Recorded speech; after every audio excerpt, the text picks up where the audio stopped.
Hello everyone, मैं आपका legal सलाहकार। अगर कोई एक व्यक्ति दूसरे व्यक्ति की इमेज खराब करना चाहता है थ्रू फॉल्स स्टेटमेंट या फिर एम्बिगुअस स्टेटमेंट और वो किसी भी प्रकार का कोई झूठा आरोप लगाता है तो वो अंडर सेक्शन 499 आईपीसी में 2 साल के लिए बाध्य होता है।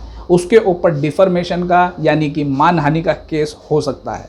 जैसे कि जो डिफर्मेशन है वो 2 टाइप में बटा हुआ है, एक लाइबल और एक स्लैंडर।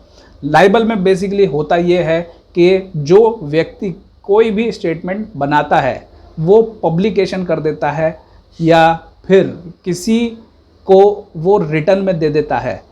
हो सकता है ये आपसे या ये किसी से ये गलती से हो गया हो, लेकिन उस चीज़ का जो गलती का हर्जाना है वो तो भरना पड़ेगा, तो वो लाइबल हो जाता है डिफर्मेशन में।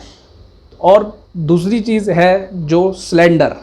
तो स्लैंडर में होता यह है कि कोई भी व्यक्ति किसी भी सोसाइटी में या किसी दोस्तों में किसी की रेप्यूटेशन को हानि पहुंचाने की कोशिश करता है, तो वो थ्रू ओरल स्टेटमेंट वो अगर करता है या फिर वो ग्राफिकल्स के थ्रू या रिटन स्टेटमेंट में कोई ऐसा स्टेटमेंट देता है जिससे वो एविडेंस के तौर पे उसके खिलाफ यूज़ हो सके, तो वो ये जो स्लैंडर में है वो इस मानहानि के तहत उसके खिलाफ मुकदमा दर्ज हो सकता है। इसका जो लिमिटेशन पीरियड है सिविल और क्रिमिनल में दोनों में 3 साल का टाइम फ्रेम है। अगर आप 3 साल के अंदर आकर कोर्ट के अंदर इस चीज़ को साबित कर देते हैं या जाहिर कर देते हैं तो आपका प्रोसीडिंग स्टार्ट हो जाता है और आप आगे उसके अंदर जा कर के अपना जो डैमेज हुआ है आपकी इमेज को आप उसको क्लेम कर सकते हैं। 3 साल के अंदर अंदर का प्रावधान है।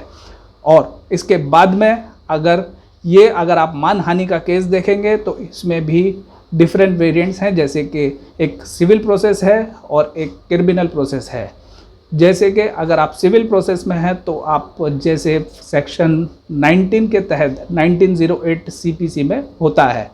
और सेकेंडली अगर आप किसी के खिलाफ क्रिमिनल करना चाहते हैं तो ये इसमें आपकी पुलिस कंप्लेंट नहीं होती, आपको ये डायरेक्ट सेशन कोर्ट में जाकर आप व्यक्ति के खिलाफ कंप्लेन के तौर पे आपको डायरेक्ट डिफर्मेशन फाइल करना पड़ता है बिफोर सेशन कोर्ट। तो ये क्रिमिनल की कैटेगरी में आता है। Thank you very much.